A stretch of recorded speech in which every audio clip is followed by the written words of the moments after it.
Shout out to Dunlap Lures, a friend of mine. Check them out. So here we are, back on the line, a couple days after work. Have to check it here. So let's see. He's checking to be sure. Top's right down there. We picked one off here last year, if you remember. You can go check that. There's a trap. We're gonna take a hike real quick. It's gonna be, I don't know if you, let me know if you guys prefer me walking to the spots. Let me know if you prefer me walking to the spots, chatting with you, or you just want instant checks. Because I can cut this stuff out. I can stop the videos. I think you guys kind of like hanging out a bit. That's how I like my videos, you know, walking to the spot, checking it out, hanging out a bit. I like to, you know, have a conversation with you guys. I enjoy the connection. But let me know if you guys don't like that. If you just want me to stop it, get to the spot, check, stop and get to the spot, next spot and check. Or do you want to interact? It's a quick half-hour check. There's a bunch of traps in here. I usually take you guys from one spot to the next, to the next, to the next. And I just want to know if that bothers you guys, if I lose viewership. I mean, I lose viewership like 3 minutes into my videos, and I really don't want to lose you guys. I know I'm probably boring you guys a bit, but please like, comment, subscribe. Hit the subscribe button. Turn the bell on to all notifications. And make sure if you don't have a Facebook account, make a Facebook or YouTube account and set that, hit that button. Turn the bell on to all notifications. You get all my notifications. This property here is kind of interesting because up the road there, the first sheriff's in this area, and a legendary trapper, Joseph Meek, if you ever heard the name, look him up. His property's up the road, so there's a really good chance he's trapped in this creek back in the 1840s. And it's kind of cool because on this line, these houses behind me probably weren't here. Then he could easily ride his horse or whatever here, set some traps, check them, get some food, whatever. And that's why I believe this is that's what makes my trap line kind of special. Because I am trapping areas that a legendary frontiersman, trapper, lawman, and U.S. senator or elected official potentially trapped. So I feel like there's some historical value here, even though this isn't technically on his historical land. But he could easily rode here and set traps. Got food for the family. He had a bunch of family women he married over the years. Some were Native American. There was an expedition up the road here for them to do a check on the land, try to dig up some graves. Okay, stop. I'm going to show you something. See that stick right there? That is 100% chewed right there. That is not a machete cut. That is interesting. But, yeah, so they tried to do like ground penetrating radar to check that stuff. And they couldn't find anything years ago. Here's that trap I set in there earlier. Last year I set some dead man hand by Dunlaps and some she traps beaver lure here and caught him right there coming in. I see a mistake my dad made when he reset his license. He put the cable across the center. I don't know why he did that, but Dad, we got to fix this one. You have the cable running across the back of it. He'll put the cable right in the trap, therefore getting out of it. We need to pull it out and reset the whole thing. Well, go ahead. So you see that cable? That cable across there, if he would have come in this way, it would get stuck in the jaws, and he would not be able to. He'll be able to get out. So what we have to do, you want to help me with this? No, or do you want to record me doing it? I'll just hold it. Okay, so he's going to record me doing it. Let me get this pack out. This is where I fell in the other day. My phone fell in. So we got to fix this, right? There's a bunch of cast around here and stuff. So we got to figure out. See, if this cable going across, he hits that, goes in the trap, it keeps the jaws open, and he escapes. So, got to take some of this off here. I should probably use gloves, but I'm not too worried about these beavers. Aren't that smart, I don't think. They're all fresh beaver in here. They have not been caught. So, pull this out. Jeez, that's strong. So since the cable is going across, right here, just turn it around. I got to turn it around. That's something that we need to pay attention to in the future, Dad. Because that will get stuck in the jaws and he will escape because of that. So, I want to make sure this is here. I'm going to put this across. Might put this in the spring eye there, stabilize it a bit. Take this grass, make sure obviously the cable's here. Take the grass across, make sure, and put some over here. So, and then maybe take some of this grass, if I can. There, because the front of the trap, right, is what he sees. So even though it looks camoed here, it doesn't look camoed on that side. So I'm going to take this and put it here actually. It's a little more camoed. That looks a little better from his side. My side, I don't really care because ideally he was going to come in from the outside. So there's that. So ideally he's going to come, I don't know why I was so zoomed in, but ideally he's going to come this way instead of that way. Ideally. If it comes from the other way, I think he's already to go down this. He's stuck in there and he's going to just go out or try to climb up. But when he goes out, he's going through it anyways. So that makes a difference. This is just 6 feet of cable. There's really no swivels on this one because there's a quick make. I should have them on there, but the earth anchor is driven down in there as deep as I can get it, about 24 inches. And I made sure I drove it below the grass into the ground, so it is actually in the ground and not it's not like falsely in the ground, like there's not that much gap from the grass to the dirt. I actually put it down to the dirt so it's as deep as it can go, so it's actually secure. That's something you might make a mistake on. You might hit it, oh, it's all the way in, when the earth anchor driver is at the top of the grass. But you got to remember, there's probably that much or more grass sticking up above the ground, so you want to make sure it's all the way in the ground. So you want to hit it until it's flush the ground and then get it out. That's a quick tip. That's a quick tip for driving in earth anchors. I know a lot of people say, well, I've tried earth anchors, I can't hold them. That's a wolf fang. I went from the super stakes because they're expensive to wolf fang and they hold fine. One key thing is, if I read just the other day on the Facebook group, if you don't have Facebook, check it out, get a group. You don't have to be real active. The big thing I would say, if you're going to join this group, a Facebook profile, picture, a background, a cover photo, and then make sure you add a trapping photo somewhere. So when they do a search, background search on your profile, they see that you're actually not an anti, you're actually a trapper, they let you in. So that being said, check out a group called Trapping Talk. It's run by Dunlap, Jeff Dunlap, Sarah Gomez, a bunch of trappers. And that's a great source for info. So what I was getting at, right, is take a, drive your earth anchor in and backfill after you pull the driver out. That will help keep it in the ground. That makes sense. And that will help keep it in the ground so it doesn't come out. Some people have problems with them coming out. There's the other one. Nothing in there. That looks pretty good. There's just a wing in it. Bottom is high. That has a tip on this one. Snare support looped around the swivel. To swivel, you can also put another snare support, but I put more cable on the ground. And the snare supports come with swivel. And so you have a swivel built in with the support into there, into the spring out. Swivels are important because when otter get caught, they will twist that wire up into, if you have 10 feet of wire, up to a foot of wire. They'll twist it and twist and twist it and kink it all up. And then you're useless, right? Swivels are important. That trap over there has nothing. That trap over there has nothing. We're going to check this trap right here. So, come up on it. See a trap down there? Still not sprung. It's in a good spot. This was a dam across here a few years ago. They pulled it out. All the sticks are here. It's growing over, as you can see. And that's where we caught a few last year. So now we're going to move on to the next one down further. Let me know if you like me chatting with you, talking with you, trying to interact. Otherwise, definitely let me know. Because if you just want me to cut out all the bullshit and just talk, check the traps, that's fine. But it's going to be like a 3-minute video. There's not a lot of traps, like 6 traps out here. It's close to the house. It's 5 minutes from the house, so it's a quick trap line. It's fuel efficient. It's easy to do.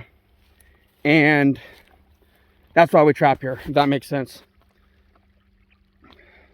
Check this one. It's still set down there. You see down there, there's grass on the jaws right there. They're still set. I wish I had my hip boots. I'll go in the middle of the creek and set it out there. But that log across, I'm not too worried about it. It's kind of a 50-50 shot at catching something. But on to the first one down there that has the best potential is up there.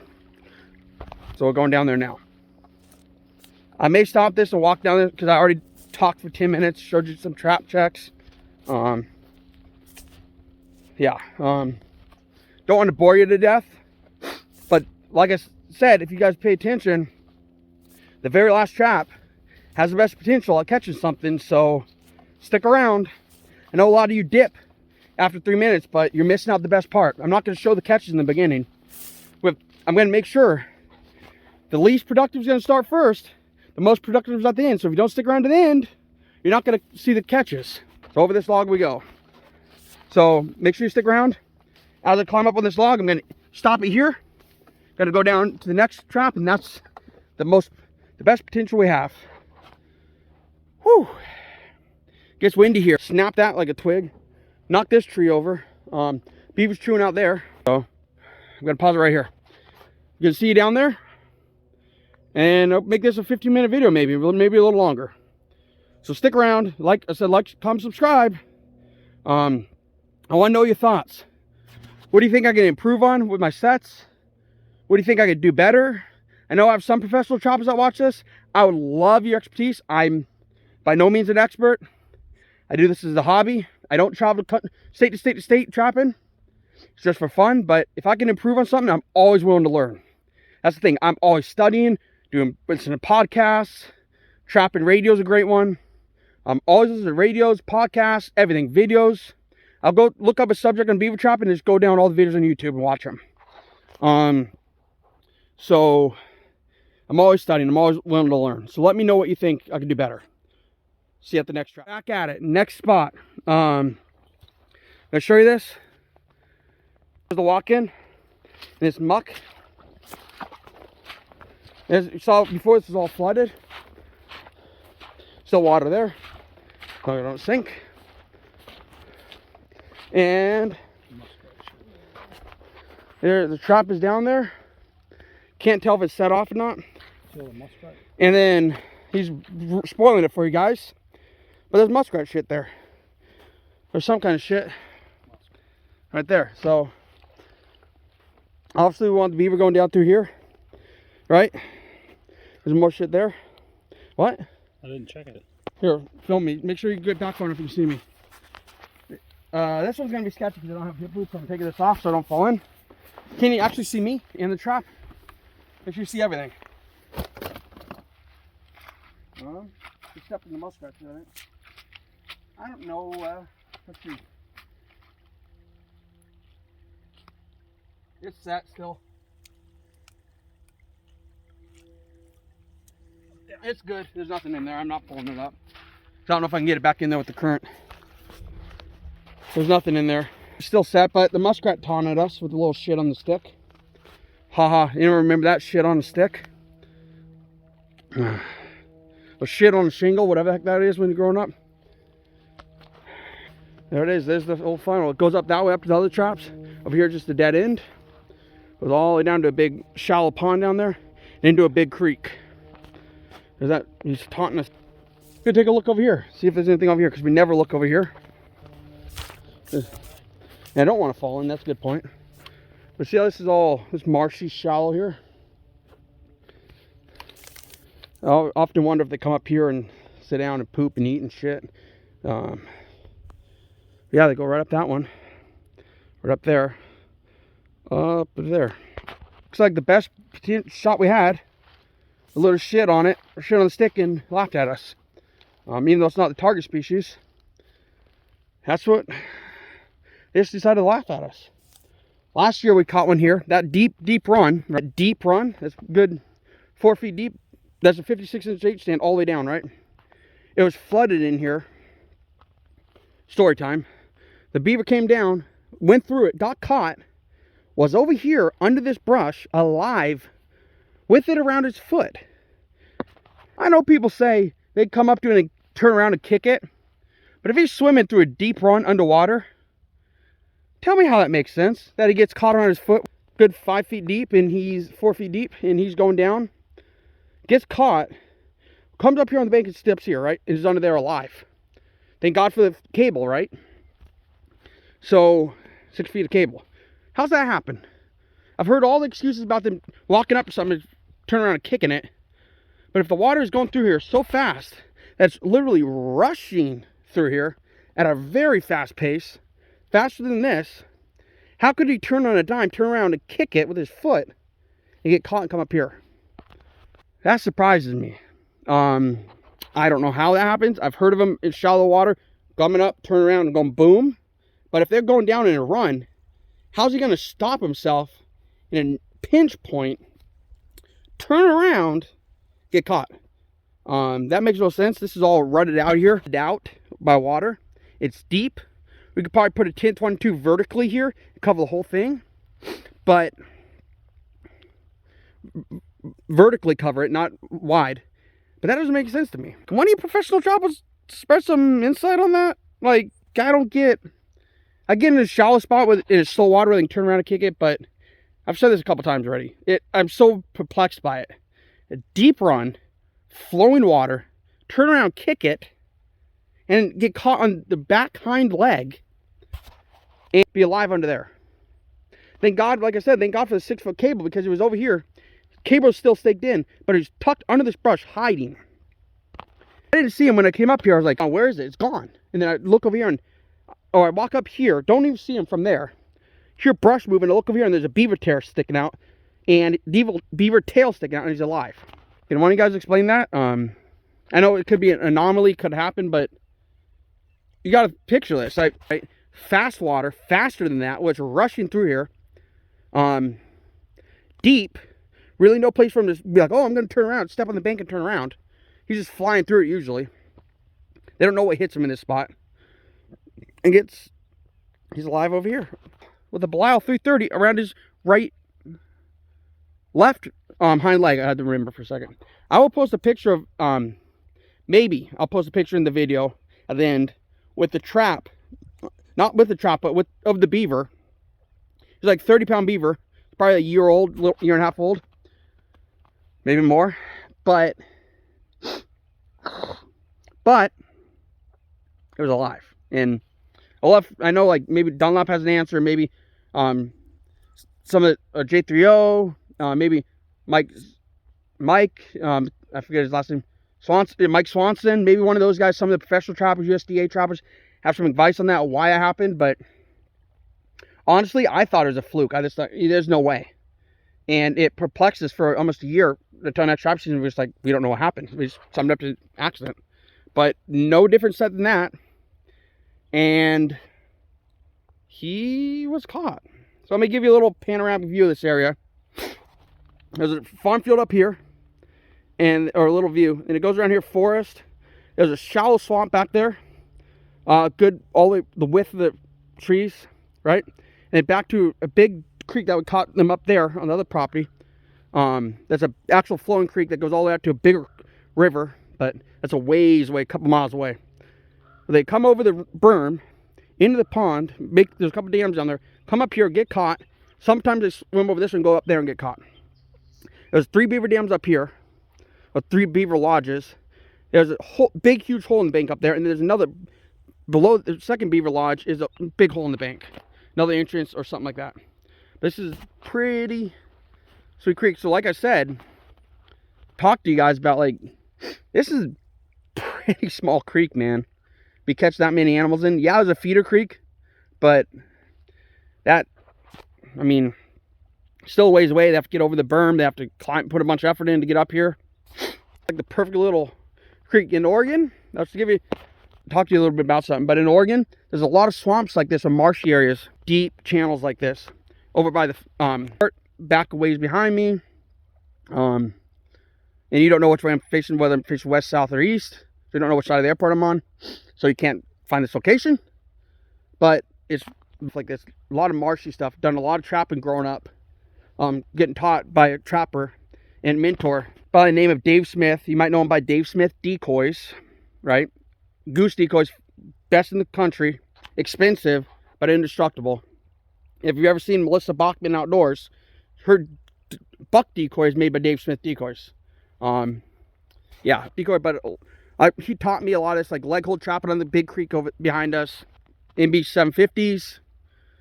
A lot of beaver like that. This creek is too small, so we do conibears in here. Grew up with, or was taught with Duke 330s. Never needed more. I got curious and wanted the best, so I started buying Belials. Then I started buying this RBGs, and I have a mixed RBGs, Savage Joes, and Belials now. Then I got to the point where I wanted humane trap, something that killed them fast, a lot of power, and just ends it fast, even though they're underwater. So I got the Savage Joes, Duke to Belials, to Savage Joes to RBGs, and now I have a mix of all of them. Yeah, but this is the creek. It's a beautiful area, man. Oregon's beautiful. I mean, it's January 18th, maybe, something like that. No snow on the ground. We're probably going to get more snow. A little bit. We don't get a lot here. But everything is green. It rains a ton here. As much as a lot of you guys get snow, that's like we get rain. It just never stops. It's beautiful. Like I said, take my cover photo now. I don't know if you guys care about this rant. Welcome to Oregon, man. It's beautiful. I mean, if you want to come trap from out of state, it's $450 for out of state license. It's expensive. Little info here. You can get a 15 limit on otter, but you can buy unlimited tags. So you get 15 per tag. You can get unlimited tags. Out west here, on the west side, at least all of Oregon. Bobcat on the west side, you can get unlimited tags. On the east side, you get 5 bobcats. So closer to Idaho, you get 5 bobcat. That's it for the season. Tons of otter. There's a lot of bobcat out here. Lots of coyotes. Something to check out if you want to come from out of state. Save up the money, come trap. Believe it or not, I'm an hour outside of Portland, maybe. 20-30 minutes outside of Portland, and beautiful trap country. Makes all the difference in the world, man. Portland is the smallest county around here and has the most densely populated people. You get outside of Portland, the Multnomah County area, beautiful grounds like this, and a lot of history here. So I recommend you come into Oregon. I recommend you try to come to Oregon trap. It's a beautiful country. It's fun. Like this is private property, but the landowners here are great. You come up, you ask them, you say you're not going to you come up, ask for permission, say you're not going to litter, you pick up after yourself, you're not going to do anything that's going to catch any domestic animals, unless, you know, if they have cow problems, they don't have domestic animals. You be a responsible trapper. You practice safe stuff. You don't, you know, you're transparent with them. You say, hey, you know what, if you got merch, you're like, here's some of my merch, here's some clothes, you know, thanks for letting us trap there. Or you bring them a couple cases of beer or wine or a gift card to a local restaurant. They're going to take care of you. They're going to next year be like, you can come back. You took care of us, we're going to take care of you. That's what we do. We have properties around here that we're friends with. We have friends that own a lot of them. We're technically in farm country here. I'm just outside the city. We got tons of farm land. Great property for cow trapping, bobcat, otter, everything. It's a great area. So that's a little info about Oregon.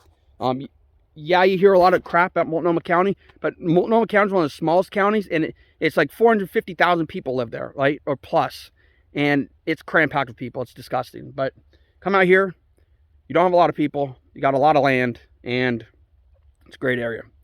I hate the city, so if I can live on the edge of the city and come out here and have fun, so can you. I'm 5 minutes from the house, man. Feel efficient. I invite Dunlap and them, any of the professional trappers that want to come make a video with me, show you this beautiful country out here. It'd be a quick half hour check and potentially catch animals. We can go set other stuff. We got golf courses, access to golf courses. We got to be careful out there, but we have permission in the forest up in the coast. We got quite a few properties we can trap. I invite you guys to come out along the trap line. Maybe uneventful, maybe eventful. Maybe you can come teach me some things. But you can email me at Anthony Rubio, that's EO on the Rubio, at outdoors, Anthony Rubio Outdoors at gmail.com. Questions, tips, you can email me there. You can get a hold of me. Sponsorships, whatever you want. I mean, I'm open to everything. I got 10 fishing sponsors ready. They like me because I'm honest. I'm not going to bullshit with them. That's straight up the words. You're not going to bullshit the people. I want you on my team. And so I didn't even have to apply for that guy. He reached out to me.